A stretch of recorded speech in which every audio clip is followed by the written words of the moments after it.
Meus irmãos, você já sabe que o livro de Salmo é o maior da Bíblia, não é? Até uma criança que frequenta os cultos de ensino na igreja, se perguntar a ela curiosidades bíblicas, qual é o maior livro da Bíblia, ela já sabe, que é Salmos.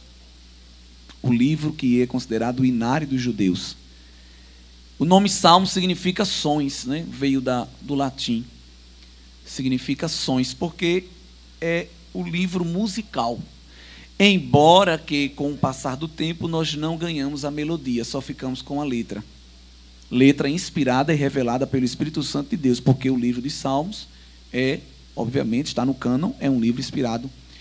E, infelizmente, perdemos a melodia. Não é? A melodia ficou perdida no tempo, porque não chegou para nós partitura, chegou somente a letra. E, evidentemente, que em algumas epígrafes, que é aquele subtítulo que fica em cima do texto bíblico, às vezes aparecem algumas notas dos autores ou dos músicos dizendo que aquela letra era para ser cantada sob tal melodia. Não é? Então, já era conhecido no imaginário social do povo judeu, mas nós, evidentemente, não temos noção nenhuma disso, somente a letra, o que para nós já é muito importante. No hebraico, a palavra que se usa para esse livro é terrilim, que são louvores, não é?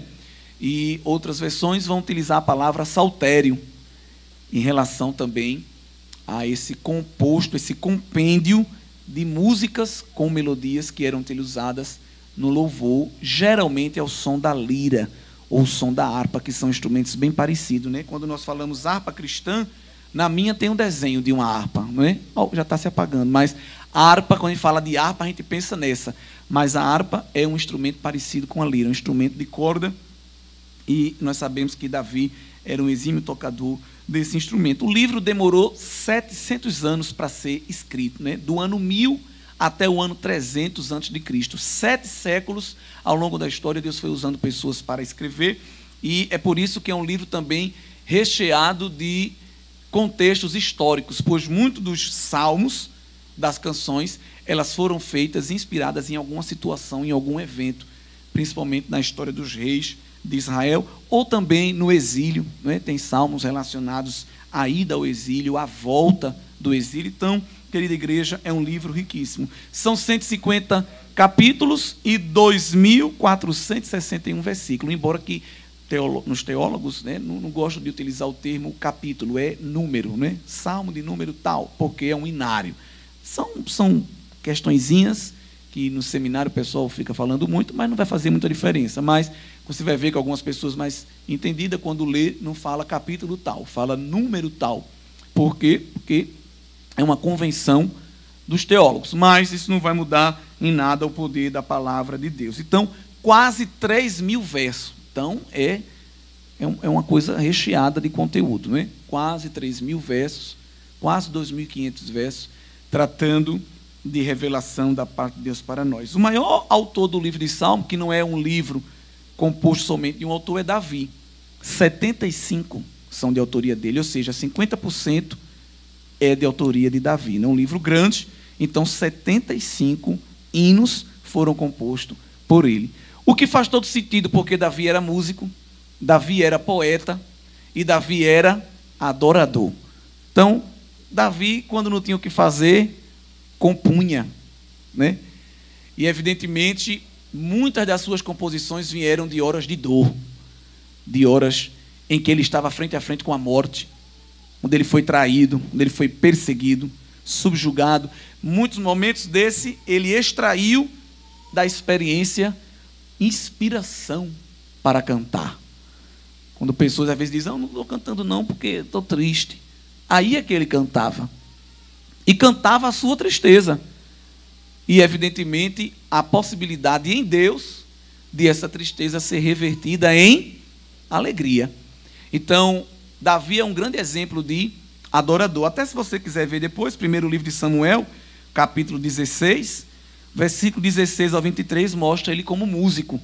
Mas não era tocando em festa de casamento, música do mundo, nem tocando piano em churrascaria, música do mundo, nem tocando em swingueira, e esse tipo de coisa que eu não vou nem perder tempo falando.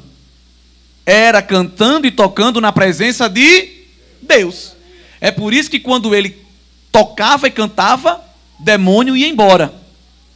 Tem gente que canta e toca e chama o demônio. Tem uma cantora de muito renome nacional, um vídeo muito conhecido, ela possessa em cima do palco, no meio do show dela. Eu não vou dizer quem é, mas talvez você até já sabe. É um vídeo bem conhecido, possessa em cima do palco no show. Porque, evidentemente, tem uma vida dedicada não ao louvor e à glorificação de Deus. Então, há um ditado no mundo que diz que quem canta seus males espanta. É uma maneira do mundo falar uma verdade que eles não conhecem, mas é uma verdade.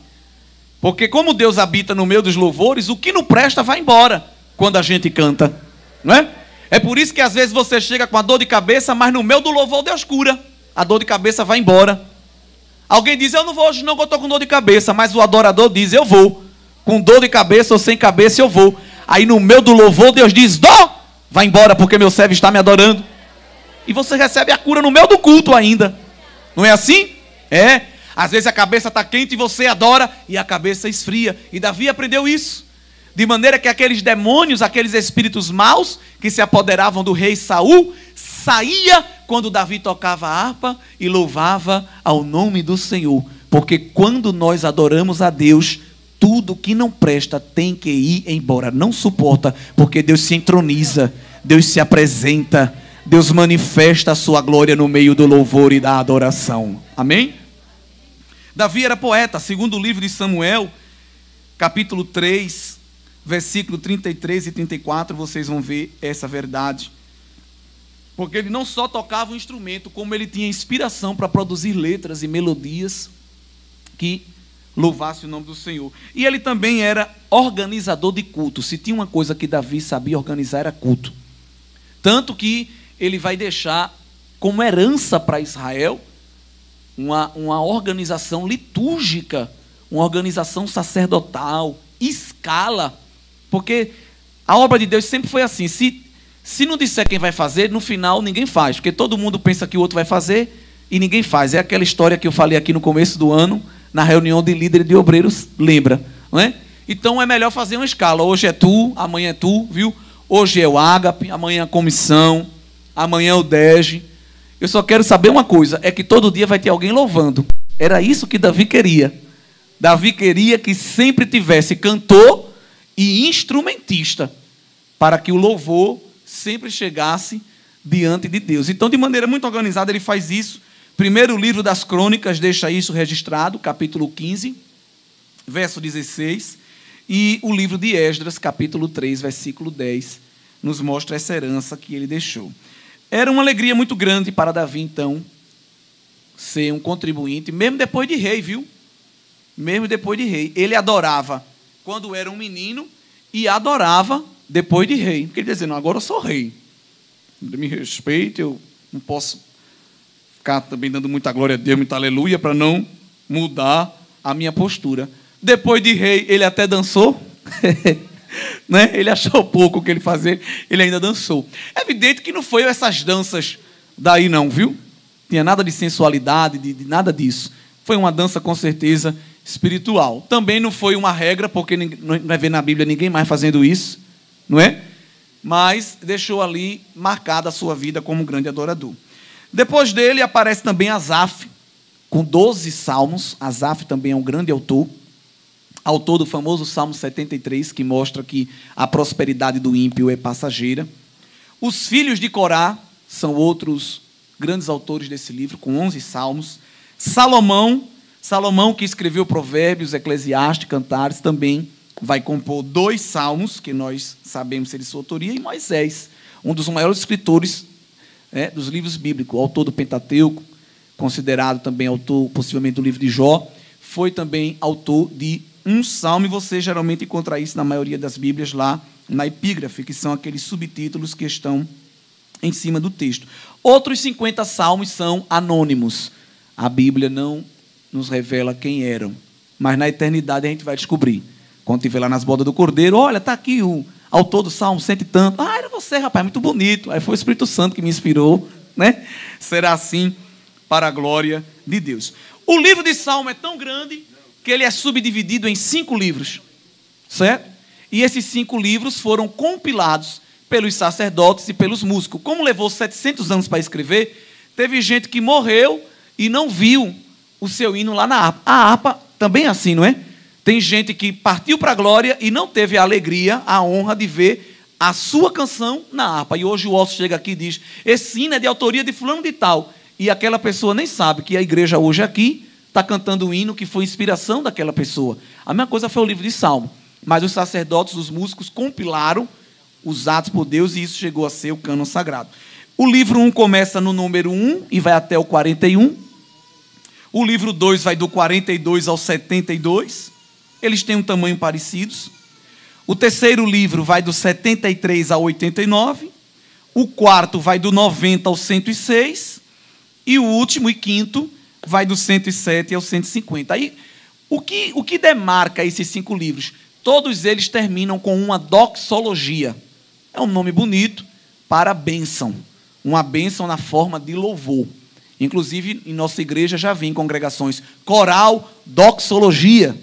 Conjunto musical, doxologia. E alguém olha, o que significa isso? É uma bênção cantada. E todos esses 5 livros, essas 5 subunidades, terminam com uma doxologia. A primeira dela está no número 41. Veja aí o verso de número 13. Bendito seja o Senhor, Deus de Israel, de século em século. Amém e amém. Pronto, aqui se encerra o primeiro livro. O segundo se encerra no número 72, versos 18 e 19. Bendito seja o Senhor Deus, o Deus de Israel, que só Ele faz maravilhas. E bendito seja para sempre o seu nome glorioso, e encha-se toda a terra da sua glória. Amém e amém. A terceira bênção cantada aparece no número 89 e o verso 52. Bendito seja o Senhor para sempre. Amém e amém. A quarta aparece no Salmo 106, verso 48. Bendito seja o Senhor Deus de Israel, de eternidade em eternidade. E todo o povo diga amém. Louvai ao Senhor. E a última aparece no Salmo 150, completo, o verso 1 ao 6. Então, assim como o Salmo que nós estamos meditando hoje é considerado o porteiro do saltério, a porta de entrada do inário dos judeus, o Salmo 1, o Salmo 150 é considerado a doxologia final, a bênção final. Então, o Salmo completo, e não um ou outro verso, faz o fechamento desse saltério, convidando todos a bendizer e a louvar o nome do Senhor. Se tem uma coisa que neste inário não aparece, é o homem sendo louvado. Muito diferente das canções que vocês trazem, às vezes, para dentro da igreja. Não é? Algumas músicas que não são de adoração, são de entretenimento. São talvez até uma mensagem de Deus para o crente quando ele estiver triste, uma coisa ou outra, mas não é louvor. Porque louvor, elogio, ação de graça será sempre direcionado a Deus. Quando na música Deus está como um serviçal, fazendo coisas para o homem, para que o homem fique bonito, cheiroso, elegante, vitorioso, mais do que vencedor, isso não é louvor. Isso é massagem de ego, isso é teologia coach na forma cantada pentecostal, e aí todo mundo se treme, chora, se derrete, sente a presença. Evidentemente, quem não gosta de ouvir dizendo que Deus está fazendo isso, fazendo aquilo outro para você, e quem não gostava reclamar com ele, isso é ótimo, né? A gente se sente até o que a gente não é. Mas no inário do judeu não vamos encontrar isso. Nós vamos encontrar sempre Deus recebendo o elogio, a glorificação, e o homem se colocando na presença dele para entregar o que é dele, a glória, o louvor e a honra. Então, estou querendo cantar. Será que essa música é boa para cantar para Deus? Lê a Bíblia, vai lá no saltério, vê o padrão. Rapaz, esse negócio está meio estranho. Não cante. Escute quando estiver dirigindo. Quando fizer uma festa lá na sua casa, bota o som bem alto com esses louvores. Não é? Esses louvores não. Essas músicas, porque a gente não ouve música do mundo. Aí você está lá, se alegrando.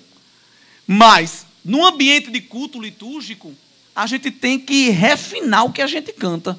Entendeu? Refinar, porque a Bíblia deixou para a gente a letra. Então, a gente pode espelhar com essas letras que estão produzindo por aí e chamando de louvor. O livro de Salmo também pode ser dividido nos subtipos de música, porque são vários tipos de música que aparecem ali. Tem os salmos imprecatórios, que é alguém orando por vingança, mas é Deus fazendo e não a pessoa. Tem os salmos de súplica, de outros tipos de oração que não é essa. O salmo de ação de graça, quando a pessoa fez o hino somente para agradecer e não pedir nada. Tem os salmos de instrução, de aprendizado, salmos didáticos, tá certo? Tem os salmos messiânicos que profeticamente apontam para Cristo. Então, há vários tipos de salmo, mas há uma classificação bem geral que divide em 3 tipos. Eu gosto dessa. Os salmos de louvor, salmos de oração e salmo de instrução. Então, tem louvor que é de louvor, tem louvor que é uma oração cantada e tem louvor que é um ensino cantado. Já observou como se utiliza muito música para ensinar a criança no departamento infantil? Um dia, o obreiro chamou um irmão para, num culto assim, um tipo de gincana, uma pessoa que lesse, que falasse de cabeça todos os livros da Bíblia em ordem, sem errar. E uma menina veio e falou tudinho em ordem, né? Aí um outro se levantou e disse, olha, eu sei, agora eu só sei cantando. Porque ele tinha aprendido assim, cantando, né? Gênesis, Êxodo, não sei o quê. O ritmo ajuda. Aí ele cantou e acertou. Mas se não cantasse, ele não conseguia. Por quê? Porque ele aprendeu cantando. Então, didaticamente, há louvores nos salmos que são instruções. Para quando a pessoa esquecesse, era só cantar que ela lembrava. Salmo 119 é um exemplo desse. Então, um exemplo de salmo que é louvor, o 148. Você vai ver lá somente Deus sendo exaltado. Uma oração, Salmo 64. Salmo 64 é uma oração tremenda. Essas orações podem ser de socorro, de confiança ou de gratidão. E um salmo de instrução é o Salmo 112. Lá também tem orientações cantadas. São apenas exemplos que eu estou dando, porque essas classificações são muito grandes. Outra coisa interessante do livro de Salmo, principalmente as Bíblias antigas, são algumas palavras que aparecem que você diz, meu Deus, o que significa isso? São palavras que vieram do hebraico transliteradas, mas não traduzidas. Ou seja, ele aportuguesou a palavra, mas não traduziu o conteúdo. Selá. Selá é uma palavra que aparece em muitas Bíblias de vocês aí, entre as estrofes de um salmo e outro. E de maneira convencional, os teólogos acreditam que significa pausa. Porque o louvor do povo judeu era tão organizado que tinha pausa para glorificar. Porque tinha hora que eles iam cantar, eu já vi maestro dizer, olha, quando estiver cantando, não dê glória. Aí tem gente que concorda, tem gente que não concorda. Mas vocês estão cantando, se você der glória, não canta. Então, deixa para dar glória quando acabar o hino. Deixa para falar em língua, se você estiver fazendo Deus, quando acabar o hino. Porque alguém tem que cantar. Vamos ver o coral. Se todo mundo começar, glória a Jesus, aleluia, não sei o quê, vai ficar só o maestro lá. Então, tem aquele rigor. Primeiro canta. O judeu muito organizado sabia que quando começasse a cantar, Deus manifestaria a sua glória. Aí, entre uma estrofe e outra, dava uma pausa. Uma pausa para os cantores e para os tocadores. Fazer o quê? Dar glória. Aleluia. Chorar. Não falava em língua, porque naquele tempo não havia ainda o derramamento do Espírito, não é? Então, veja que maneira organizada, juntando técnica com espiritualidade. Esse selá também significa um crescente, porque tinha músicas que começavam bem suave, e o fogo ia pegando, o coração ia aquecendo, e os instrumentistas aumentavam também o tom, os cantores aumentavam a voz, então aquele hino começava bem calmo, sereno e tranquilo, e terminava com aquela apoteose de voz e de instrumento. Então, daí você já imagina, né? É igual um coral, uma orquestra, que quando termina, né? Amém! Quando termina, todo mundo dá glória e sente uma coisa diferenciada. Por quê? Por que sente uma coisa diferenciada? Porque você percebe que o cantor e o instrumentista, ele está tirando o seu melhor, não é? Uma coisa ele está cantando aqui, ó. Só em ti, meu Senhor, eu desejo estar. E quando o maestro diz, agora levante mesmo, extraia mesmo, e a igreja sente. Se a igreja sente e se alegra, quanto mais o El Shaddai no trono, que vê que você está extraindo do seu pulmão todo o ar que tem, transformando em notas musicais para glorificar o nome dele, não é? É lindo isso. Então, no inário dos judeus havia essa técnica que culminava na glória do Senhor. Outra palavra que vai aparecer muito é masquio. Masquio significa que era um salmo didático, contemplativo, era uma meditação, Era um louvor para você escutar e ficar pensando nele, porque ele tinha uma mensagem muito profunda, muito didática. Também Miquitã, ou Miquitão, em algumas Bíblias aparece. Era um salmo expiatório, salmo que cobria pecado. Era um salmo para quando a pessoa quisesse se arrepender. Uma música que você quisesse cantar para pedir perdão. Quase a gente não ouve mais ninguém cantando, pedindo perdão. O povo quer vitória, mas perdão de pecado, né? É difícil ter um hino assim. De vez em quando a gente escuta aqui o coral cantando perdoado. Olha, você vai para o céu lembrando, né? Geralmente a gente canta muito essas músicas quando? Em culto de ceia, né? Culto de ceia, o repertório tem que ser todo voltado para isso. Lembrar de perdão, lembrar da cruz, lembrar do sangue. Você vai observar que uma igreja madura, na ceia, vão aparecer hinos assim. Você não vai chegar num culto de ceia, numa igreja madura, prepare o culto da vitória, tem resposta aí. Não tem nada a ver. Você tem possibilidade. Rapaz, essa igreja aqui está meio... tem uma coisa fora do lugar. Vocês que andam, vai para essas igrejas estranhas, cuidado, porque às vezes você pode estar lá e Deus não está recebendo o culto, você só perdeu a viagem. Não é? Então temos que ter muito cuidado no tipo de louvor que nós estamos entregando ao Senhor. Tá bem? Mas vamos entrar no Salmo 1. Hoje eu trouxe essa breve introdução, para que não precise falar nas outras vezes. Então, o Salmo 1 é a porta de entrada do inário. E, teologicamente, se crê que o Salmo 1 e 2 era um salmo só. É 2 salmos que formam um, tá bom? Salmo 1 e o Salmo 2. E esse Salmo 1, ele vai mostrar que na vida espiritual só existem 2 caminhos. Não existe outro. Ou você é, ou não é. Ou tem, ou não tem. Ou tá, ou não tá. Não tem um meio termo. Não tem uma negociação. Certo? Ou é luz, ou é treva. Espiritualmente falando, no mundo espiritual não existe uma terceira via. Está aparecendo muito na política da nação, essa palavra está aparecendo muito, né? Uma terceira via. Por que estão clamando uma terceira via? Porque nunca vivemos uma polarização tão grande, não é? Foi até falado aqui na palestra da estátua que tinha pé de barro e de ferro, representando a polarização. Por que o povo está clamando uma terceira via? Porque nunca estivemos tão polarizados, 2 polos, sim ou não, preto ou branco. Então as pessoas estão clamando por uma escala de cinza, mas no mundo espiritual ela não existe. Ou é preto, ou é branco. Não, mas Jesus me entende, eu consigo me equilibrar. Não existe equilíbrio. Em cima do muro não existe equilíbrio. Uma hora você tropeça e cai. Então quem está em cima do muro já está do outro lado. Na presença de Deus é assim. Mas a palavra vai deixar isso mais claro. No primeiro verso ele começa dizendo que bem-aventurado é o homem. Esse homem de maneira genérica, a mulher também. Que não anda segundo o conselho dos... não se detém no caminho 2 e nem se assenta na roda 2. Olha aí. Ele começa com uma bênção. Esse salmo começa com uma bênção. A palavra bem-aventurado significa mais que feliz. Um certo comentarista diz assim, essa aqui traduzido poderia ser assim, alegria multiplicada inúmeras vezes. Um estado de felicidade supremo. Algo que está tão elevado que você não consegue descrever. O mundo procura a verdadeira felicidade. Existe até palestra no YouTube, livros, como ser feliz em 10 passos, em 10 videoaulas. Olha! E aqui está de graça na Bíblia, de maneira expressa. Quer ser feliz? Deus começa a dar a receita. O que é que eu preciso fazer para ser feliz? Para ser feliz, a primeira coisa que você precisa é não fazer algumas coisas. Essas receitas prontas de bolo para a felicidade geralmente vão dizer coisas que você tem que fazer. Mas na receita espiritual, primeiro Deus fala o que você não deve fazer para ser feliz. São as posturas negativas, o não. Que eu não devo fazer. E aí você vai observar que o Salmo ele é um livro poético. Então, ele brinca com esse paralelismo, com essa progressão de palavras. E no verso 1 ele usa 3 verbos. Andar, se deter e se assentar.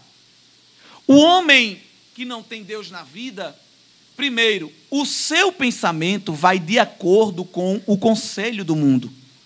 ele pensa como o mundo pensa. Ele forma suas opiniões como o mundo forma. É o conselho dos ímpios. Esse conselho não é só aquilo, eu quero fazer tal coisa, o que é que tu acha? Não é só isso. Vai muito além disso. É a formação de opinião que está embasada num modo de viver pecaminoso. Começa aqui, olha. O pecado começa aqui, no pensamento, na projeção da mente. Só que ele vai crescendo, porque o pecado, ele é insinuante, ele é gradativo na vida daquele que abre a porta para ele. É uma escalada, só que é uma escalada para a morte. E começa no conselho, mas depois não só está andando, convivendo, fazendo como, mas ele se detém, ele para ali. E aí é que está o perigo, porque quando eu me detenho, eu crio um vínculo ainda maior. Se detém no caminho dos pecadores. Começou flertando, começou andando, começou simpatizando, agora parou.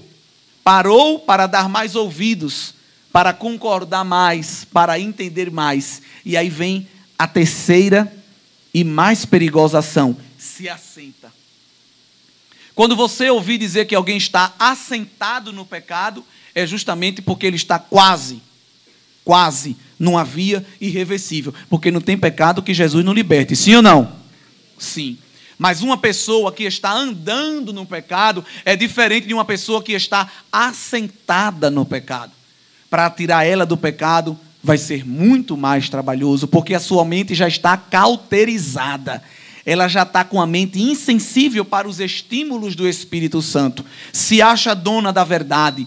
Ele se acha defensor dos seus próprios delitos. O que você for falar, ele já tem uma opinião própria. Ele já tem uma resposta na ponta da língua. Ele já tem um subterfúgio, uma justificativa para amparar o seu modo de viver errado. Uma pessoa que está ainda formando a opinião, quando você chega para ensinar a palavra, para exortar, que ela sofre o choque de realidade, é mais fácil para ela voltar do seu caminho. É por isso que a Bíblia chama atenção, primeiro, para o tipo de conversa que a gente está tendo, para o tipo de amizade que a gente escolhe. Quem são nossos modelos, nossas referências? Tem crente que assume como referência de vida um budista, um kardecista, uma pessoa às vezes até ateia. Não, mas olha, eu sei examinar tudo e retenho bem. Cuidado com esse caminho, porque muitos não terão maturidade nem filtro verdadeiramente coerente para filtrar somente o que presta. E vai pisando devagarzinho e tateando neste campo minado, até que de repente está assentado. Começou andando, depois parou e agora está assentado na roda dos escarnecedores. Ou em outra tradução, no banco dos zombadores. E o que é o banco dos zombadores? Daqueles que escarnecem as coisas de Deus. Aí ele é crente, mas ele mesmo está tomando lugar nas piadas, nas ridicularizações. Ele mesmo é crente e faz piada de crente, faz piada das coisas de Deus lá no trabalho, lá na faculdade. Não é? Ele está aqui dentro, mas ele não vive essa realidade. E quando ele chega no banco dos zombadores, ele é o primeiro que puxa a carroça da zombaria, a carroça do escárnio. É uma pessoa que não tem mais afinidade com as coisas de Deus. Porque quem tem afinidade com as coisas de Deus, não senta no banco do zombador. Pelo contrário, sofre do banco dos zombadores o escárnio, porque Jesus disse que por amor a Ele e a sua palavra seríamos escarnecidos, zombados, ridicularizados por ímpios. Só que às vezes o escárnio, a zombaria vem de alguém aparentemente justo, aparentemente crente. E essa pessoa às vezes se intitula dizendo: não, eu tenho uma mente aberta, eu tenho um bom humor. Não, você não tem bom humor. Você não tem verdadeiramente, talvez, é temor de Deus.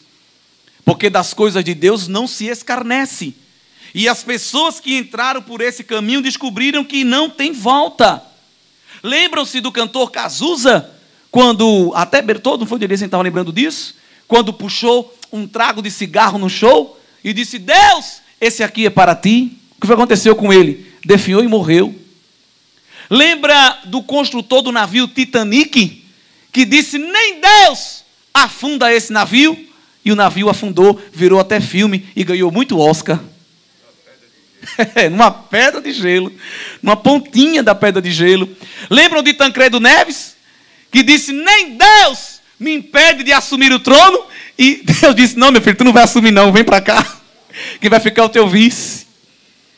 E tantos outros, como Marilyn Monroe, Amy Winehouse, e tantos outros que eu poderia citar aqui, que vocês conhecem até melhor do que eu, que blasfemaram, escarneceram, zombaram, entraram por um caminho irreversível. Pessoas que perdem o temor, a reverência, a santidade e buscam o seu prazer, a sua alegria nas coisas, nas pessoas do dia a dia da vida. Morre se faltar um show, morre se não assistir um jogo de futebol, morre se passar o dia de dar a escova no cabelo no salão. O seu prazer está nas coisas desta vida, no dinheiro, no estudo, nas relações interpessoais. Mas o justo não. Olhe que a Bíblia não apresenta no Salmo 1 3 classes de pessoas, ela só apresenta 2. Primeiro ela fala do ímpio, do pecador e do escarnecedor. Mas aquele que é justo, no verso 2, ela diz, antes tem o seu prazer, o seu deleite, a sua alegria na lei do Senhor. Só que ele não para o versículo por aqui. Porque é fácil dizer, quem ama a palavra? Oh glória, eu amo. Ele dá aqui o retrato fiel que comprova quem verdadeiramente ama. O homem bem-aventurado, a mulher bem-aventurada, ela tem o seu prazer na lei do Senhor e por ter esse prazer nela, medita na palavra de dia e de noite. De maneira poética ele está falando o dia todo. Esse meditar no original hebraico não é simplesmente abrir a Bíblia, tirar um versículo da caixa de promessa, né? O versículo lá que hoje é do aplicativo do celular, muito bom, todo dia tem um versículo, né? E esse versículo hoje para inspirar meu dia e compartilha lá nos grupos do Zap e pronto, já fiz minha missão. Não é isso não. Diga para o seu irmão, não é só isso. Isso é válido também, mas não é só isso. Meditar no original hebraico significa murmurar baixinho enquanto lê. Sussurrar o que está lendo. Porque o judeu da gema, ele lia sussurrando o que estava lendo. Bem-aventurado o varão que não anda segundo o conselho dos ímpios. Aquele menino que está tentando fazer uma conta e fica 2 mais 3 é 5, 2 mais 3 é 5, 5 menos 3 é 2, 5 menos 3 é 2. Ele está ali sussurrando com ele mesmo para fortalecer o pensamento. O judeu da gema, a meditação dele era com sussurro, era com murmúrio. Envolvia a mente e envolvia o corpo para implantar, interiorizar a palavra. É por isso que eles obtinham vitória, porque eles sabiam a Bíblia de cabeça. Hoje sabe qual é o carro que vai vir já no modelo 2022, sabe a escala todinha da seleção, time da Série A, time da Série B. O que você pensar, irmão, tem cliente que sabe. Revista de quadrinho, não sei o que, desenho animado, o ator que vai ser da próxima temporada da série, quantas temporadas vai ter, o que cancelou, o que não cancelou, quem morreu, quem vai viver, sabe de tudo. Não sabe um versículo decorado. Um versículo da Bíblia decorado não sabe. Mas se você perguntar qualquer outra coisa, letra de música mundana, canta todinho, até em inglês. Em espanhol. Mas vê só, mas manda ler um versículo da Bíblia, sorri de si mesmo. E depois quer ter vitória. Depois quer ter vida próspera. Quer que as coisas dê certo na sua vida. Mas tu quer ser próspero? Tu quer vencer? Vê a receita aí no livro de Josué, capítulo 1. E o versículo de número 7. Tão somente esforça-te e tem muito bom ânimo, para teres o cuidado de fazer conforme toda a lei que o meu servo Moisés te ordenou. Dela não te desvie nem para a direita nem para a esquerda, para que prudentemente te conduzas por onde quer que andares. Não se aparte da tua boca o livro desta lei. Antes medita nele dia e... Olha aí. Para que tenhas cuidado de fazer conforme tudo quanto nele está escrito. Olha a promessa agora. Porque então farás prosperar o teu caminho e prudentemente te conduzirás. Deus dizendo a Josué: Josué quer ter vitória? Tu quer dar o culto da vitória, Josué? Tu quer pisar mesmo na cabeça do inimigo, derrubar a muralha, esse negócio todo? Medite na minha palavra todo dia e o dia todo. Não é só caixinha de promessa, nem versículo de aplicativo, não. Viva a minha palavra. Quando amanhecer, quando entardecer, quando anoitecer, viva a minha palavra. Medite na minha palavra. Já leu O Senhor dos Anéis todo, a saga. Já leu Harry Potter, a saga toda. Gibi da Turma da Mônica todo. Mas nunca leu um livro da Bíblia todo. Nem a terceira epístola de João, o imprestável, já leu. Mas se você querer que ele conte qualquer outra história de dragão, de unicórnio, sabe tudinho. Mas não sabe do leão da tribo de Judá. Aí lá na frente a vida está toda embaraçada. Aí vem pedir oração. Vem fazer a campanha das 7 voltas. Jesus, eu não entendo porque é isso. Eu te sirvo. E é como que ele olhasse: tu me serve? Nunca. Não te conheço. Não tenho relação. Tu não me conheces. Tu me conheces da experiência dos outros. E para que a gente tenha certeza de que Deus exige de nós um nível de intimidade alto, ele diz no verso 3 de maneira figurada, como é este homem, esta mulher que vive na palavra. Primeiro, o versículo 3 diz o quê? Quem pode ler para nós aí? A gente nunca pede para ninguém ler. Alguém poderia ler o verso 3 para a gente sair daqui com esse salmo na nossa mente? Quem pode ler? Tem até na televisão.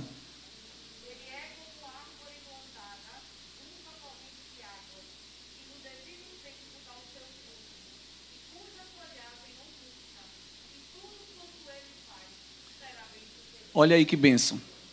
Primeira coisa que Deus faz com uma pessoa que vive na palavra, ele planta, só que o hebraico aqui diz transplanta. Porque nós estamos plantados num deserto da vida, num charco de lodo, num pântano do pecado. Mas quando a gente vive na palavra, Deus pega, porque nenhuma árvore se planta só. Ninguém chega no ribeiro de água sozinho, que a gente não tem força suficiente para chegar no ribeiro de água. Mas quando alguém diz assim: Senhor, eu quero ser crente, eu quero te agradar, eu quero aprender a palavra, Jesus, eu vou me esforçar. Eu tenho um bocado de coisa aqui que não presta, mas eu quero melhorar. O salmista diz, inspirado pelo Espírito, que Deus vai lá e transplanta, diz: vem para cá, terra, eu vou colocar tu agora na minha presença, junto do ribeiro de água.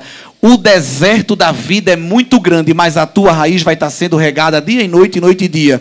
Senhor, na minha casa só eu sirvo, no meu trabalho só eu te sirvo, no meu bairro só eu te sirvo. Não se preocupe com o deserto, eu já coloquei você na minha presença. Rios de água viva te irrigarão para te sustentar neste deserto, assim diz o Senhor. Transplanta.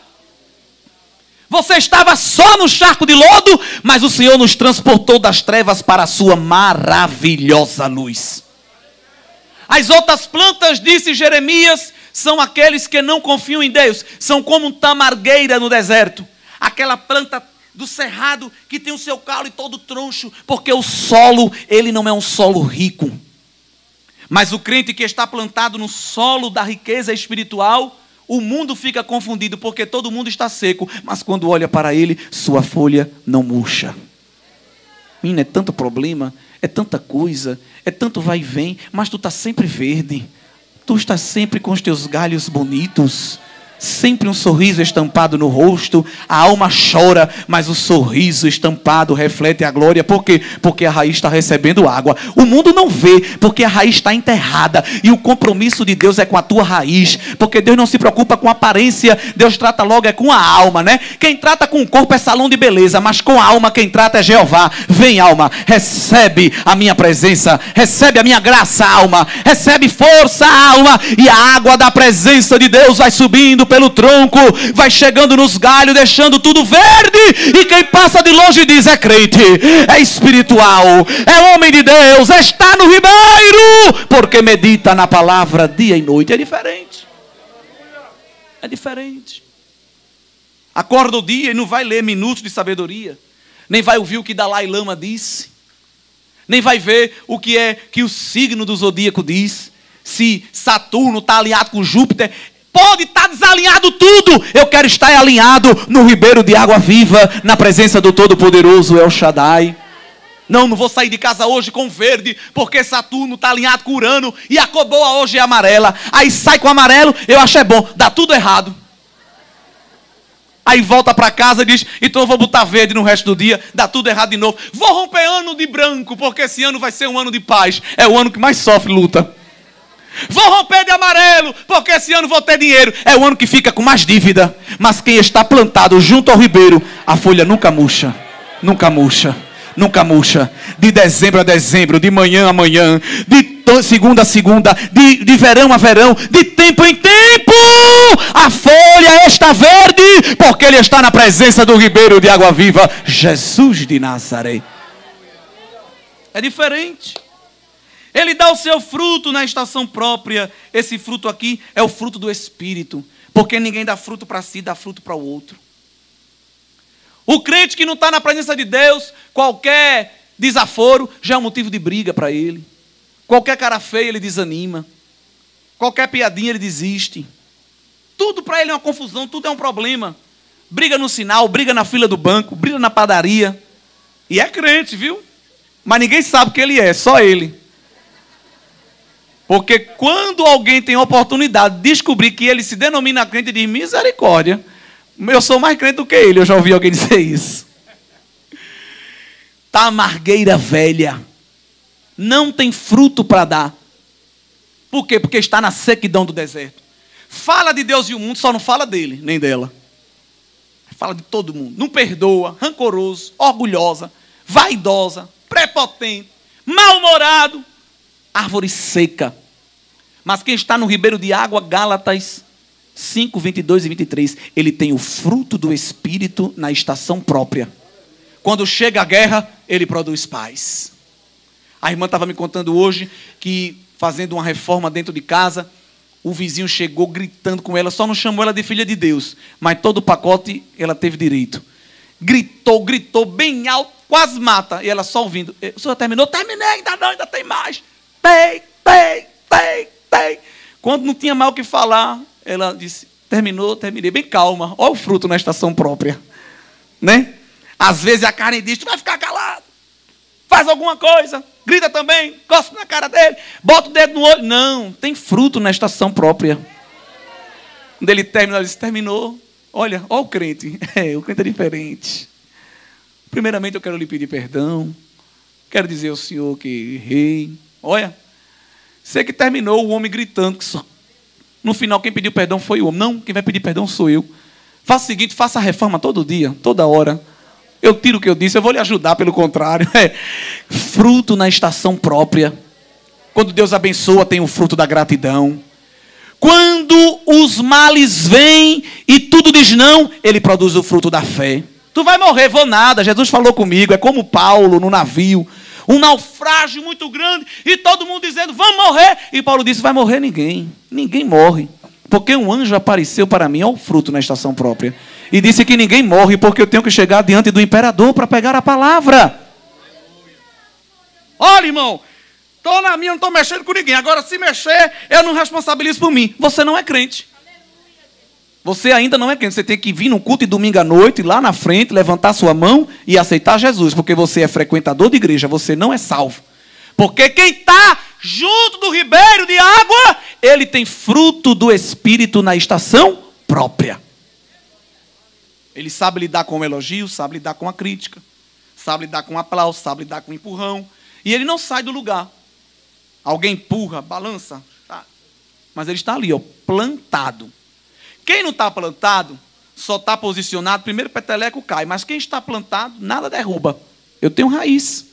Pode arrancar minhas folhas, mas quem pode me tirar da presença do Senhor? Se foi Ele que me transplantou, não tem diabo que tire você do ribeiro de água viva. Não tem. E a última parte desse versículo é tremenda. E tudo quanto fizer, prosperará. Outras versões dizem, tudo que fizer será bem sucedido. Outra tradução diz, aonde colocar a mão, dá certo. Tem gente que quando chega num lugar, se o negócio estiver bom, fica ruim. Tem gente que anda carregado mesmo, irmão, com coisa ruim. Aonde ele chega, o ambiente muda. Meu Deus do céu, esse homem chegou, essa mulher chegou, estava tão bom. É aquele ambiente pesado, né? O mundo chama de energia negativa. Mas tem um nome para isso, vocês sabem. Mas o mundo chama de energia negativa. É um eufemismo. Uma maneira mais amena de falar as coisas. Não é? Mas o homem de Deus, a mulher de Deus, quando chega, ele chega junto com a bênção, que a bênção acompanha ele, não é assim? Ele é obediente. Então está tudo errado. Quando ele bota a mão, começa a dar certo. Vai trabalhar num lugar, está ruim um lugar, o lugar fica bom. Se as finanças estavam rindo, já vai começar a abençoar. Se não vinha cliente, agora vem.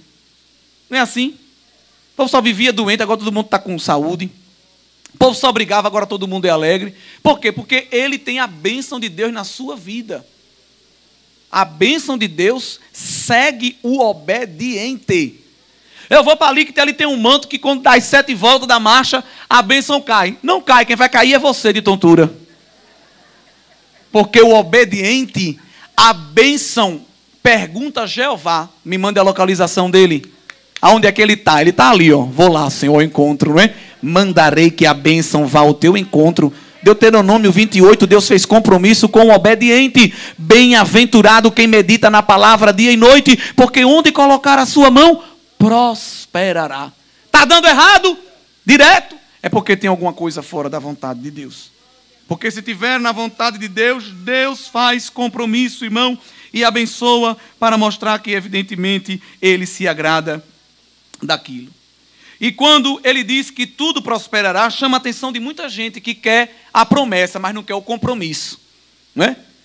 Tem gente que quer deixar para a meditação só a parte C do versículo 3. Dê um versículo aí para a meditação. Tudo quanto fizer prosperará. Eita, é esse mesmo.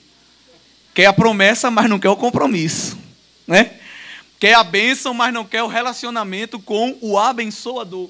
Observe que o tudo quanto fizer prosperará vem no final. Antes há toda uma preparação, há todo um caminho. E esse caminho, evidentemente, é de uma vida devotada à palavra de Deus. Não só uma leitura técnica, não só um estudo teológico, não só por vaidade de saber que decorou um texto, mas de aplicar aquilo, olha, no seu coração. Ah, eu amo a palavra. Ama, você lê? Leio. Certo. O que você lê, você pratica? Também tem essa pergunta, né? Pratico. Certo. E o que você lê e pratica, você também proclama? Você compartilha? Porque quem ama a palavra, lê, proclama e pratica. Não é? Esdras vai nos ensinar isso. No livro de Esdras nós vamos ver isso de uma maneira muito linda, quando eles restauram a leitura da palavra no meio do povo de Deus, e nós vamos observar que aparece uma nova valorização lá em Esdras 7 e verso 10.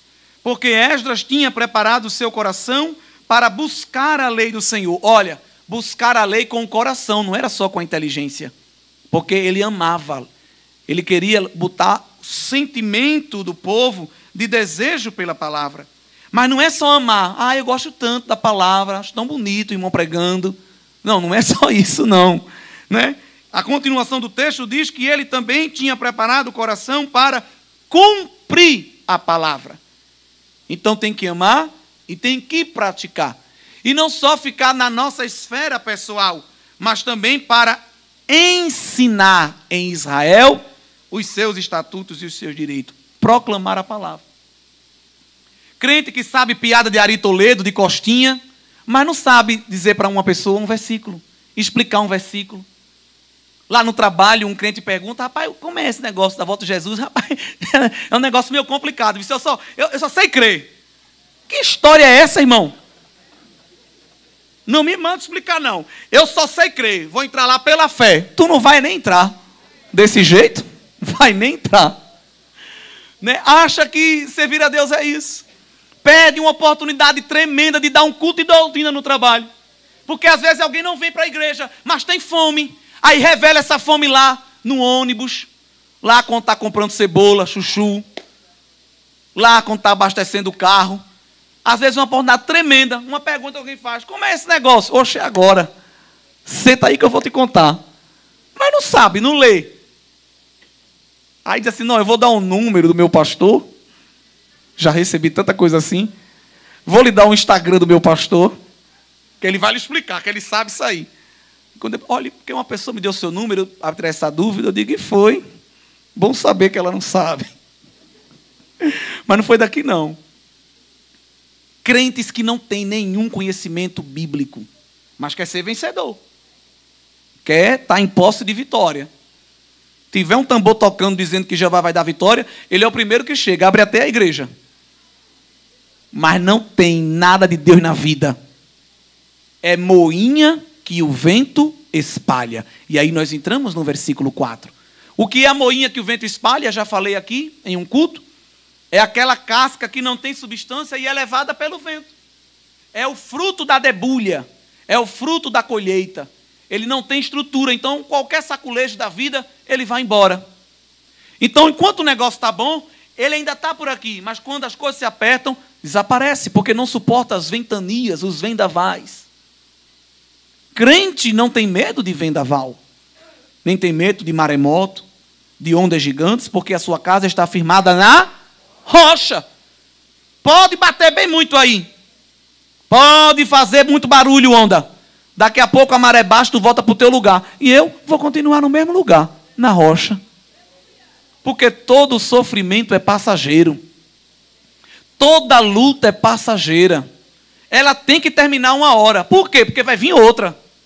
Então aquela tem que acabar.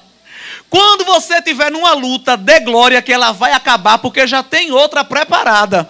Meu Deus do céu, que palavra de ânimo. Ai, irmão, está tão difícil esse negócio. Não, não se preocupe não. Disse que um homem foi parado pela polícia e estava carregando um caminhão de banana verde. E o policial teve uma coisa com aquele homem, cismou com ele, que ele era ladrão, estava transportando alguma coisa errada e mandou ele descer e revistou tudo. Só que o homem era muito gaiato, sabe? Essas pessoas que não se preocupam com nada. E o policial rodou, não encontrou nada, documento em dia, tudo em dia. Rapaz, como é que eu vou pegar esse homem? Aí, eu vou ter que liberar, mas não vou liberar esse sujeito assim não, que ele é muito gaiato, não vou deixar de graça nada. Aí quando viu lá as bananas verdes, disse, eu vou liberar, mas você vai comer uma palma de banana antes. Isso, gente, por quê? Não, você me desacatou, rapaz, desacato é crime, mas eu vou liberar, você vai comer a palma de banana. Aí ele, banana verde, começou a abrir a banana para comer. Aí, quando começou, ele disse, não, está descascando por quê? Ele disse, para comer. Não, vai comer com casca. Ele disse, misericórdia. Então tá bom, só quero comer da banana com casca e rindo. Aí o policial ficou muito arretado. Mas nem assim esse homem fica sério. Que sujeitinho, viu? Aí não aguentou, ele disse, está rindo por quê, malandro? Ele disse, eu estou rindo que eu estou lembrando do meu amigo que está vindo aí, também caminhoneiro, que eu estou com carregamento de banana e ele está com um de abacaxi. Ou seja, sempre pode piorar. Sempre é uma situação mais adversa do que a sua. Não pense que você é o maior sofredor do mundo. Ah, irmão, tem crente que ele tem autocomiseração. Ele anda assim se arrastando. Minha vida é tão difícil, irmão. Só ela sofre, só ele sofre. Crente que está firmado na rocha, ele fica só olhando para a onda. Tu vem, mas tu vai. Tu vem, mas tu vai. Tu vai cansar a onda de bater. Porque tu não está batendo em mim não, tu está batendo é na rocha. A minha raiz está plantada. Quem poderá me tirar da presença de Deus? Nada nem ninguém. Nada nem ninguém tira um crente plantado, edificado na presença de Deus, não é? Mas quem não tem essa substância é como uma moinha que o vento espalha. É como casca leve. E o vento leva embora. A Bíblia usa muito essa linguagem para o ímpio. Salmo 35 e o verso 5, nós vamos ver isso dizendo, seja como pragana perante o vento, não é? Como essa palha seca que não tem valor. Ainda nesse livro de Salmo, no número 83 e o verso 13, aquela pessoa bem ímpia que se levanta. O salmista diz que Deus faz eles como levados por um tufão, como palha diante do vento, como aresta diante do vento. Tudo que é ruim que se levanta, um dia vai embora. Tá bem? Jeremias 13, profeta, capítulo 13 e o versículo 24. Veja quantas vezes Deus fala isso. Pelo que espalharei, ó, o ímpio como restolho. Restolho que passa com o vento do deserto. Esse julgamento que Deus promete para o ímpio não é o julgamento do dia final, não, viu? Que esse aí já está agendado. É um julgamento cotidiano aqui. O ímpio começa a ser julgado aqui.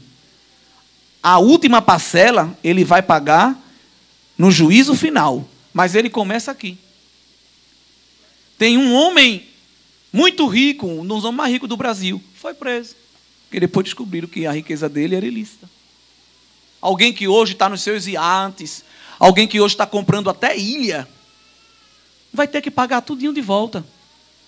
Tirando do pobre, tirando do necessitado. Olha, irmão, a prestação de conta de Deus com muitos governantes dessa pandemia. Tem gente que vai viver o cumprimento daquela palavra: o que tem lhe será dado, e o que não tem, até o que não tem lhe será tirado. O negócio é sério. O ímpio nunca vai prevalecer. Ele só vai prevalecer se no meio do caminho ele se arrepender. Mas se não houver arrependimento, o seu caminho será de destruição. Porque há um ditado popular que diz que o mal por si mesmo se destrói. Mas isso está na Bíblia, no Salmo. Diz que o ímpio se destrói por si mesmo. Não precisa ninguém fazer nada. A sua destruição já está pronta. Por quê? Porque eles não têm raiz, eles não têm fruto. Diferente do justo, que está ali, ó, na presença de Deus. E o Salmo, primeiro ainda, no verso de número 5, nos diz, queridos irmãos, que esses homens, eles não subsistirão no juízo e nem na congregação dos justos. Essa congregação dos justos do verso 5 não é o céu. Claro que no céu não vão entrar. Mas isso aqui significa todo e qualquer ajuntamento de crente na terra. Aonde tiver ajuntamento de sinceros, o ímpio não prevalece. Ele pode frequentar, ele pode passar uma temporada, mas uma hora o vento vai levar ele. Isso lá na esfera do trabalho, na esfera de estudo, lá na sua vizinhança, aonde for, até dentro da igreja. Aonde há um coração ímpio, pecador, escarnecedor, com mente cauterizada, sem pedir a Deus graça e misericórdia, oprimindo o justo que lhe rodeia, o vento do juízo de Deus levará embora. Você vai procurar assim, ó. Oxe, cadê? Cadê o ímpio que estava aqui? O vento de Deus levou. Porque Deus não deixa o ímpio permanecer. Observe o verbo que é usado. Ele não permanecerá, não subsistirá. Ele pode estar, mas ele não fica. Não é? É diferente. Então, quando você olha para alguma situação e diz: Deus, tu não estás vendo isso? Claro que Deus está vendo, igreja. E no tempo certo, evidentemente, o juízo se efetuará. Aonde há mentira, a verdade vai prevalecer. Aonde há falsidade, o engano, Deus vai chegar com justiça e vai fazer valer a palavra dele. Não pense que ninguém fica mascarado num pecado por muito tempo. Não fica. Deus mostra o lobo que está com pele de cordeiro. Deus mostra o Jacó com pele de Esaú. O joio enroscado no trigo. Deus olha e revela, porque Ele conhece o profundo e o escondido. Ele habita na inacessível luz. Ninguém engana Jeová. Ele conhece quem é quem e o vento mostra quem é quem. Sabe como é que a gente descobre quem é quem? Na adversidade. No vento. No problema da vida. Não é na bonança. Na bonança todo mundo diz que crê. Na bonança todo mundo diz que faz. Na bonança todo mundo diz que é. Mas na ventania, quem é palha vai embora. Irmão, isso é uma coisa que não se confunde nem se nega. Isso é palavra de Deus eterna. No vento a palha vai embora. Mas o grão, que é grão, está sempre na mão do agricultor Jeová. O vento vem, leva tudo, mas o grão fica. Estou aqui, sobrevivente, remanescente, árvore plantada. Não é árvore de Natal que só aparece uma vez no ano, não. E sem fruto, só com enfeite, só com coisa balançando. Não, é árvore plantada. Aonde você me procurar, você vai me achar. Sabe onde é? Na presença do Senhor. No inverno, no outono, eu vou perder algumas folhas, mas a primavera chega, a luta passa, e o crente se renova, a aparência melhora, a graça desce, o fruto aparece, e o nome do Senhor é glorificado na vida dele. Que não pode ficar sempre a mesma coisa. Sempre a mesma coisa. Porque a vida do justo, diz Provérbios, é como a aurora. Vai brilhando cada vez mais até se tornar meio-dia, até se tornar dia perfeito. Então tem crente que ele está assim como 5 horas da manhã.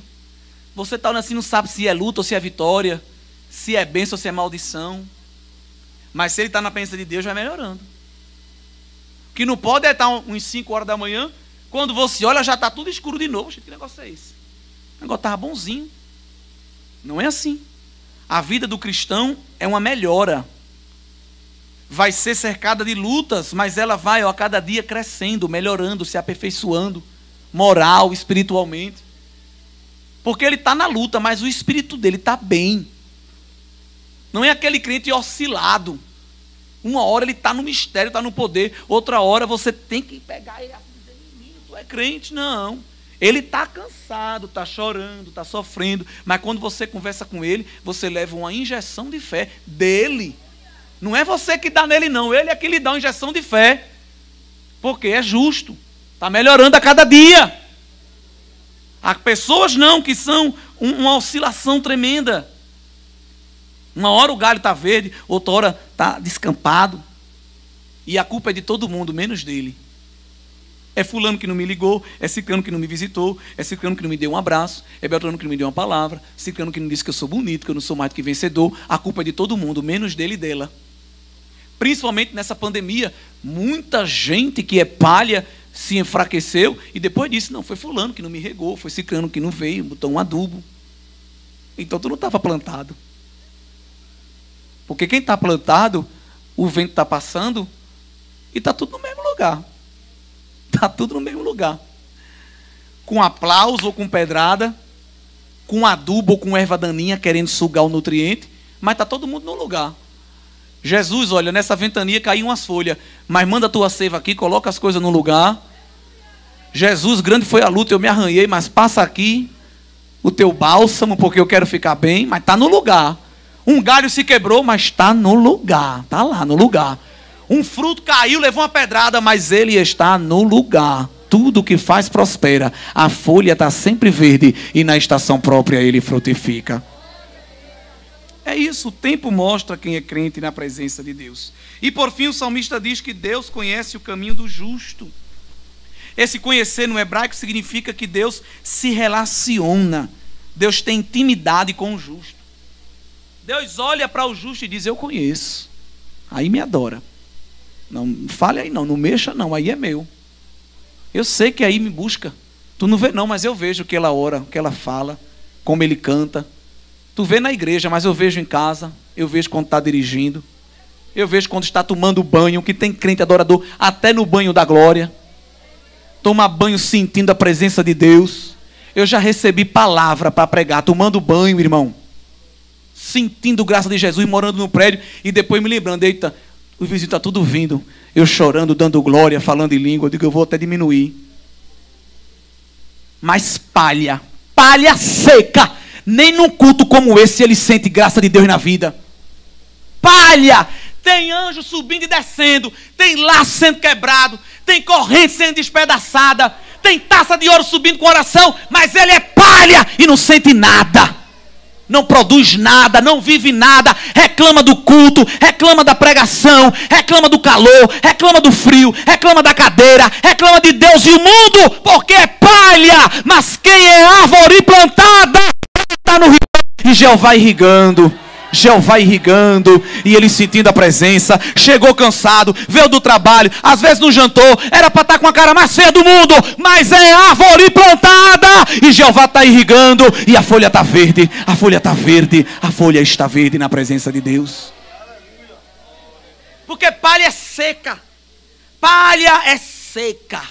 já chega emburrada. já chega mesmo emburrado. A pessoa chegar na presença de Deus, é proibido vir assim? Não, mas depois que entra, muda. Davi disse certas vezes, meus olhos estão esbugalhados, meus ossos tremem, minha carne palpita de dor, mas te adoro. Davi disse isso, o corpo dele acabado, mas a alma animada. Mas palha não, palha vem depois de 2 horas, sai mais seco do que veio. Não contribui com nada, não ajuda em nada, não ora, não dá glória. Palha. Mas palha não permanece, porque não aguenta o sopro de Jeová. Mas planta não.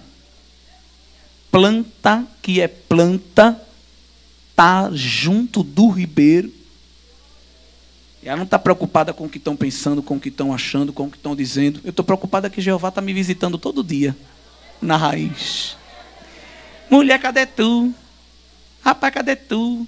Tu quer saber onde eu estou? Vai lá no ciclo de oração de manhã. Chega lá na vigília, no culto de doutrina. Cadê tu que não aparece? Tu quer me encontrar? Vai lá na escola dominical.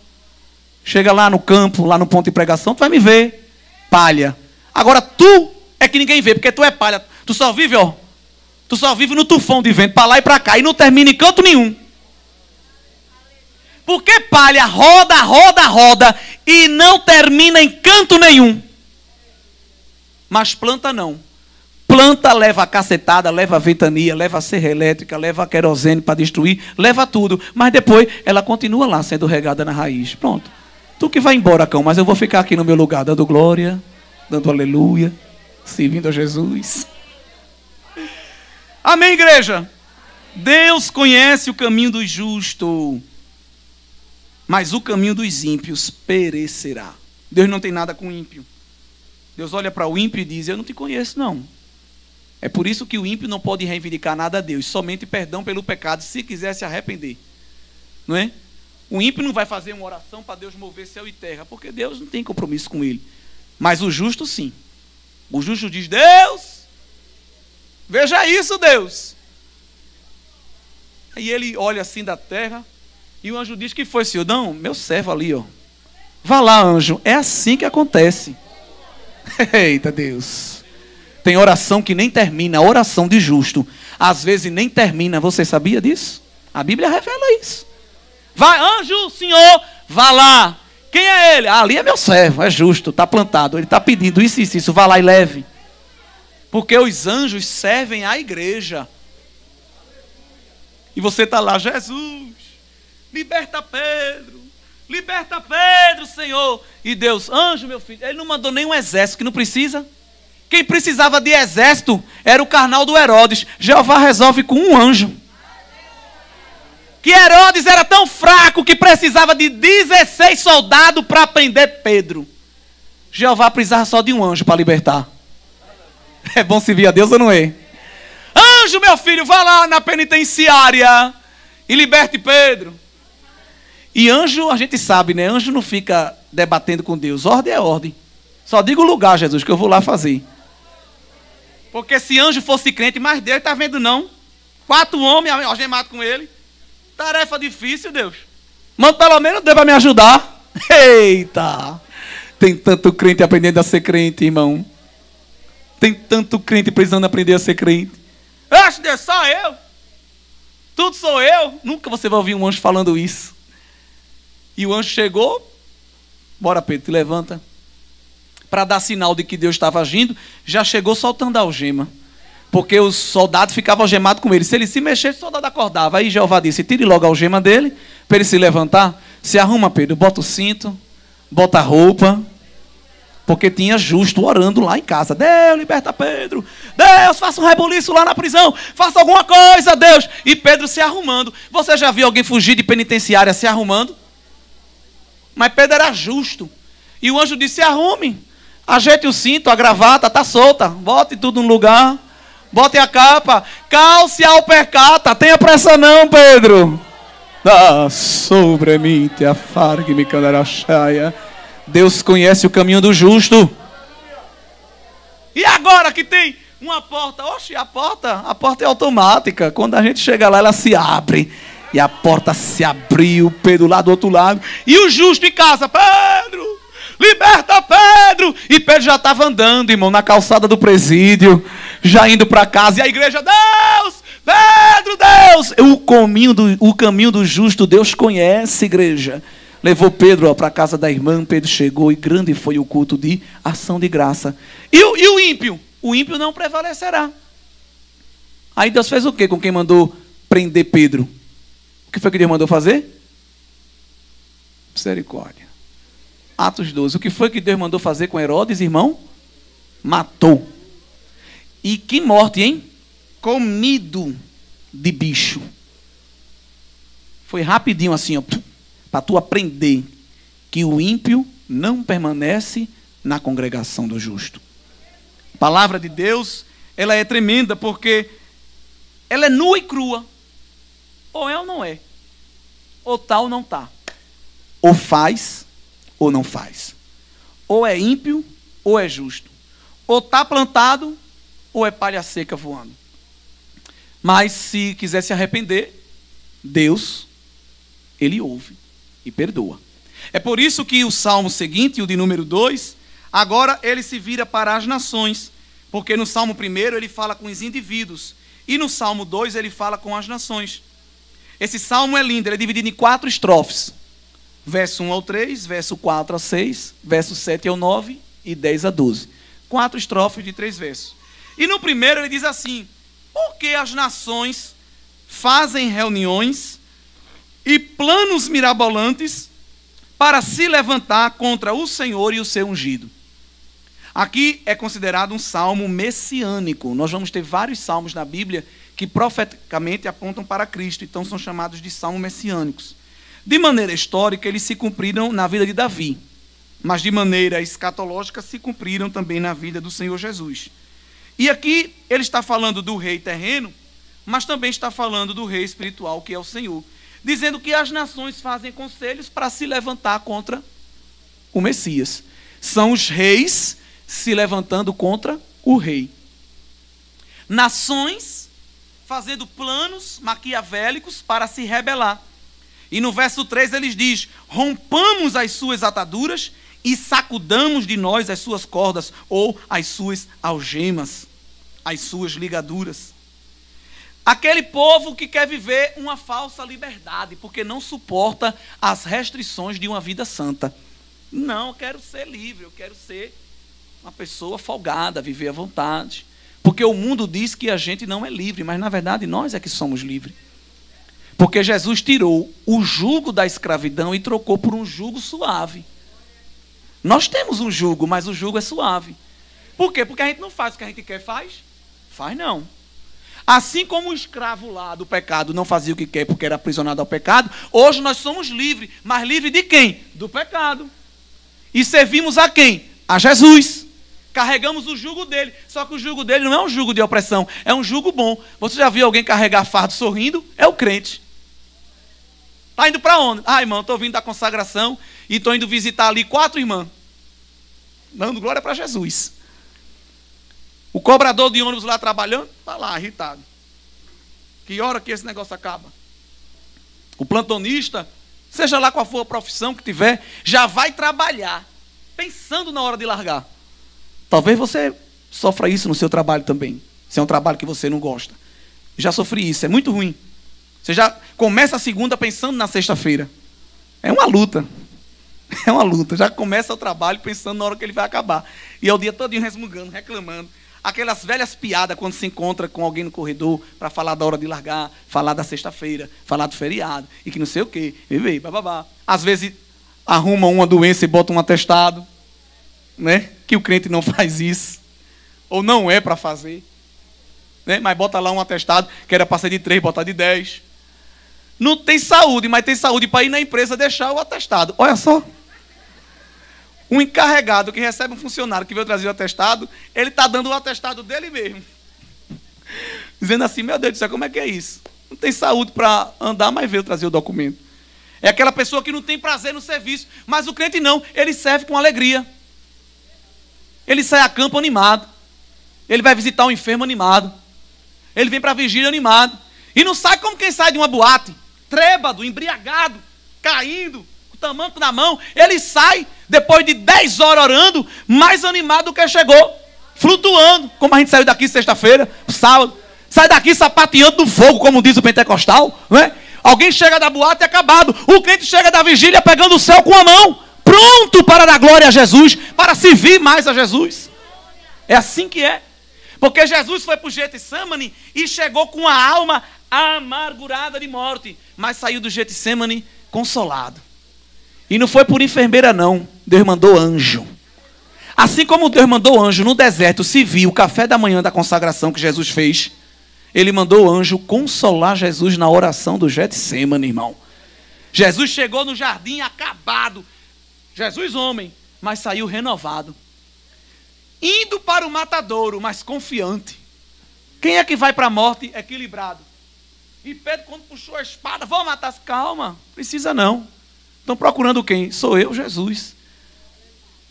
Não fez nenhum trejeito, não se assustou. Por quê? Porque estava irrigado na oração. O jugo que nós carregamos, o fardo que nós carregamos é prazeroso. Porque é o fardo que o Senhor Jesus nos deu. É a missão, é um propósito, é uma carreira, é uma tarefa que a gente faz com alegria. Mas o mundo não. O mundo quer ser livre dessa prestação de contas, livre desse serviço, para fazer o que quer. E cria os seus planos irracionais para tentar desfazer o que é soberania divina. Aí o salmista nos diz que no verso 4, Deus olha do céu para tudo isso e fica rindo. Gente, vocês estão se reunindo para me depor do trono.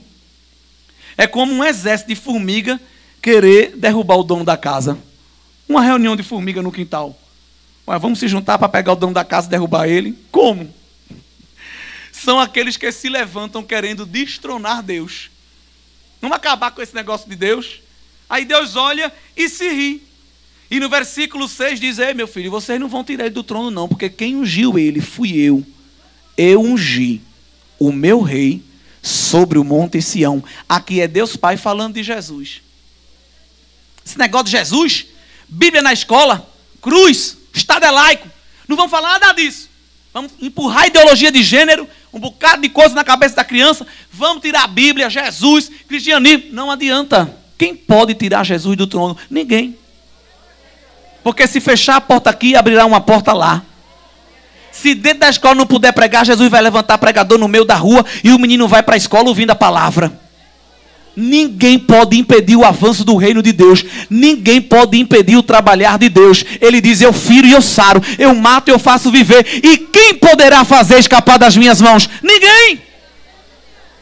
Pode levantar lei, decreto, pode levantar governo, o que for. Ninguém marcha, ninguém pede a marcha da igreja, porque as portas do inferno não prevalecerão contra ela. É o inferno avançando e a igreja recuando ele. É o inferno querendo avançar e a igreja recuando ele, pelo poder da palavra do Senhor e pelo poder do nome do Senhor Jesus.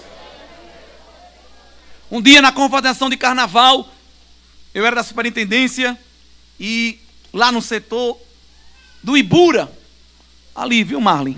Depois, não sei nem se a sua noiva sabe disso. E pronto. E lá no núcleo do carnaval, o povo na igreja, tudo adorando a Deus, dando glória. Aí veio um bloco do inferno, aquele veio do inferno, com um trio elétrico, parou na frente da igreja, porque ele estava andando o tempo todinho. Quando chegou na frente da igreja no culto, parou o trio elétrico. E ficou lá, com aquele tipo de música de carnaval, com dança, com aquela agonia, e o pessoal dentro da igreja, um não conseguiu ouvir o outro. Ninguém detém a marcha da igreja. Ninguém tira Jesus do trono.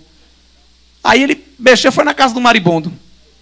Era melhor ele ter parado em outro lugar. Aí o pessoal começou a dar glória, começou a dar aleluia. Aí viu que não dava para cultuar, saíram. Quando saíram, começaram a pregar para eles. O dono lá do negócio era desviado, que a história é longa, mas eu estou resumindo. Era um desviado, mas não sabia ele que Jesus estava preparando aquilo, era para ele. Começou a chorar, começou a dar glória. E em cima do trio deixou de cantar swingueira para cantar hino da harpa. E usou o som do trio para os irmãos da glória a Deus, aleluia. Parou o bloco, parou o carnaval, parou o inferno e a bandeira do evangelho foi arvorada. Porque ninguém pode deter a marcha da igreja e nem o avanço do reino de Deus. Dê glória a Deus por isso, porque é só uma experiência de tantas outras que poderíamos contar. Ninguém para. Vamos para as coisas de Deus. Não vai, porque Deus está no trono. E o Senhor diz no verso 7, Ele é meu filho, hoje o gerei. E aqui de maneira poética está se falando profeticamente de Cristo. E 3 vezes Deus vai dar esse testemunho de Jesus. Quando Ele se batiza, o céu se abre, né? O Espírito Santo desce na forma de pomba e Deus fala, eis o meu filho amado. No monte da transfiguração, a mesma coisa. Lá com Moisés, Elias, Jesus, brada uma voz do céu e diz, é meu filho. Deus dando testemunho de Jesus. E os fariseus lá embaixo na reunião, blasfemo, charlatão, endemoniado, você não é nada. Mas quando Jesus estava diante de Deus Pai, Deus dizia, meu filho. Não se preocupe com o que os fariseus dizem de você, não. Se preocupe com o que é que Deus diz de você. Ai, porque falaram isso de mim. O que importa é quando tu está na presença, quando o céu se abre e Deus diz, minha serva, meu servo, minha propriedade, meu amigo, meu adorador, aleluia. O testemunho que Ele deu de Cristo, Ele também dá de nós. Ele é nosso Pai. Ele se compraz com a igreja, Ele se alegra com a tua adoração. Ele se agrada de ti, irmão, você crê nisso? Ah, porque eu fiz um vídeo no YouTube e botaram dislike. Pode botar o dislike que for, mas Ele do céu diz, me agrado, minha igreja, meu povo, minha propriedade. Ah, porque eu passei, não fizeram coração não, fizeram um gesto obsceno. Deixa eu fazer. Cada um dá o que tem. Mas Deus, o eterno, te dá o amor. Com um amor eterno eu te amei. Com benignidade eu te atraí. Tu és meu. Enquanto as nações queriam tirar Jesus do trono, Deus levanta e diz, é meu filho, eu gerei. E tem uma coisa, olha que promessa linda no verso 8. Deus diz para Jesus, de maneira poética e profética, pede-me e eu te darei as nações por herança. Às vezes Deus diz para o crente, ei rapaz, me peça. Peça que eu vou fazer, e o crente fica lá. Jesus agarrou essa conversa que ele teve com Deus Pai na eternidade. Deus disse para ele, pede e te darei as nações por herança. Essas nações que estão se levantando contra ti. E Jesus agarrou isso e pediu mesmo. João 17, veja aí. Que coisa tremenda. Depois de séculos, Jesus se lembrou dessa oração. Espera aí, Deus, tu não disse que eu podia pedir? Tu não disse que eu podia pedir, Pai? João 17 e 21. Não, já o 20. Eu não rogo somente por estes, mas também por aqueles que, pela sua palavra, hão de crer em mim. Olha, aqui em 17 e 20, Jesus estava orando por você. Porque você não veio a crer? Não é assim? Em João, marque aí na sua Bíblia, que em João 17 e 20, Jesus estava orando por você. Por Casa Caiada, por Janga Rio Doce, por Primeira Etapa, por Atlântico. Jesus estava orando por a gente aqui, dizendo, Pai, eu estou orando por aquele povo que vai crer, que a campanha vai chegar lá, pregando, ele vai dizer, eu creio, Jesus orou por você. Ah, eu dei um pedido de oração, a irmã nem orou, esqueceu. E na eternidade, Jesus já estava orando por ti.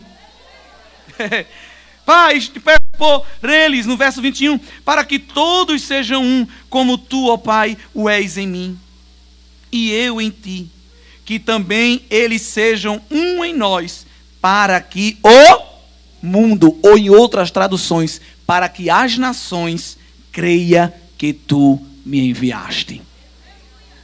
E quem é que cumpre esse pedido de oração de Jesus? A igreja, na tarefa da evangelização. Campanha, comissão, uma DAO, CEADAO, todo e qualquer crente, quando evangeliza e ganha alma para Jesus, está cumprindo o desejo dessa oração de Jesus. Não é? Os missionários que estão além fronteiras, eles cumprem esse desejo e essa oração do Senhor Jesus, para que todos cresçam nele e, evidentemente, todas as nações. Então, enquanto alguém diz, eu não quero, eu não adoro, o Senhor salva e levanta, evidentemente, um povo para ele.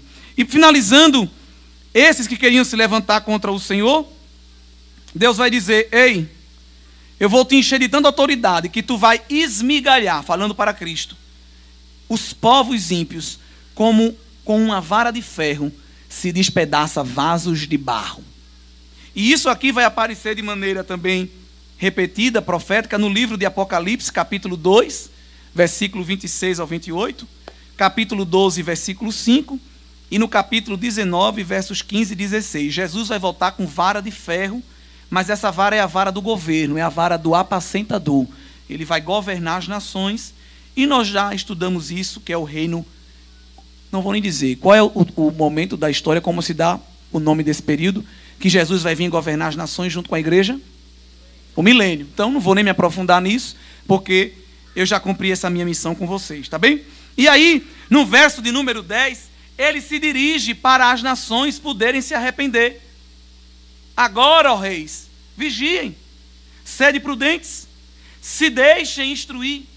Eu vou dar uma dica para vocês se salvarem. Era como que ele estivesse dizendo isso. Servi ao Senhor com temor e alegrai-vos com tremor. Beijai o Filho, Jesus, viu? Para que não se ire e pereçais no caminho, quando em breve se inflamar a sua ira. O que é que ele está convidando todos a fazerem? Servir, cultuar e alegrar e beijar? Esse beijar é uma linguagem emprestada de quando um rei vencia uma guerra ou um príncipe e os súditos tinham que beijar o pé dele. Então, quando ele fala esse beijar aqui, está implicitamente dizendo para se ajoelhar em homenagem, em culto, em devoção diante dele. O Senhor convida hoje pessoas a se prostrarem diante de Jesus. E tem pessoas como vocês que ouviram esse convite. E a gente prostra, a gente adora. Enquanto isso, tem gente que veste Jesus disso, daquilo, bota Jesus andando de bambolê, não é? Bota Jesus com a Bíblia rasgada, Jesus levando o escotador do diabo. Enquanto alguém se arrepende e beija o Filho em reverência, alguém ridiculariza. Mas todos um dia vão ter que se prostrar diante do Filho. Filipenses capítulo 2. Olha que promessa linda. Isso aqui vocês sabem até decorado. A gente já está ajoelhando hoje. Mas quem não está querendo glorificar nem se ajoelhar, um dia vai ter que se ajoelhar. Presidente de agremiação carnavalesca, chefe de escola de samba, esse pessoal que faz esse negócio todo de Jesus, essas marchas, essas passeatas, esse pessoal tudinho, está aqui, ó, em Filipenses 2, versículo 9. Pelo que também Deus o exaltou soberanamente. E não vai lhe dar não, viu? Lhe deu um nome que é sobre todo nome. Jesus já tem esse nome. Agora veja a consequência disso. Para que ao nome de Jesus se dobre o joelho de todo salvo, é isso? Se dobre o joelho de todo adorador, é isso? Não. Para que ao nome de Jesus se dobre todo joelho de quem está no céu. Então anjo, arcanjo, querubim já estão dobrando o joelho. Dos que estão na terra, alguns já estão dobrando o joelho. E até quem está debaixo da terra. Quem está debaixo da terra? Os mortos ímpios e as criaturas do mundo inferior. Demônio, alguns já assim representados. Então até demônio vai ter que beijar o Filho e dizer: é Rei, é Senhor, é Salvador, é Deus, é Leão de Judá. A gente já está fazendo agora, né? Mas se a gente se alegra vendo um crente dando glória, imagine no dia que a gente vê os demônios batendo continência e tendo tudinho que se curvar e dizer: é Deus, é Rei, é Rei. O mundo se agonia com o barulho de glória.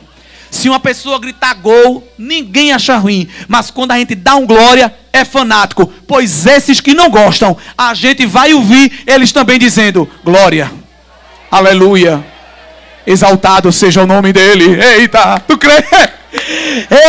Ele receberá a adoração de toda a terra, e da igreja será pelos séculos dos séculos, pelos séculos dos séculos, pelos séculos dos séculos. Encerro a nossa meditação mostrando que coisa interessante. enquanto o Salmo 1 começa com a bênção e termina com a maldição, o 2 começa com a maldição, com a palavra de juízo, e termina com a bênção, no verso 12. Bem-aventurado todos aqueles que nele confiam. Ou bem-aventurado todos aqueles que nele se refugiam. Porque refúgio contra Deus, só o próprio Deus. A única maneira de se refugiar da ira de Deus é se escondendo no esconderijo do Altíssimo, na sombra do Onipotente, debaixo das asas poderosas dele. Então, bem-aventurado quem medita nessa palavra e bem-aventurado quem confia. Então, quando alguém disser assim, não existe felicidade, ninguém é feliz na terra, você vai dizer, calma, você não me conhecia. Coloque uma vírgula aí. Eu sou feliz. Aliás, eu não sou feliz não. Eu sou mais do que feliz. Eu tenho uma felicidade multiplicada 1000 vezes, porque eu medito na palavra e tenho uma vida regrada nela, e também porque eu confio, me refugio no Senhor. Essa é a certeza de um crente fiel. Amém? Não é sabonete do descarrego, corinho da vitória, 7 voltas do milagre, noite da maravilha. Não, nada disso. A minha noite é debruçado na palavra. A minha manhã é debruçado na palavra. Olha, irmão, quem que é tal diabo? Abra a Bíblia e comece a ler. Quando alguém na sua casa estiver lhe aperreando, vá para o cantinho, abra a Bíblia e comece a ler. Na hora ele volta. Na hora ele se cala. Não faça mais nada. Está fazendo o quê? Estou comendo, estou me alimentando, estou regando a minha raiz. Quer?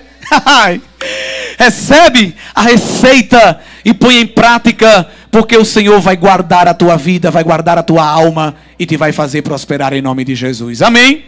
Próxima quinta tem outro salmo. É o salmo do conjunto. Qual é o número?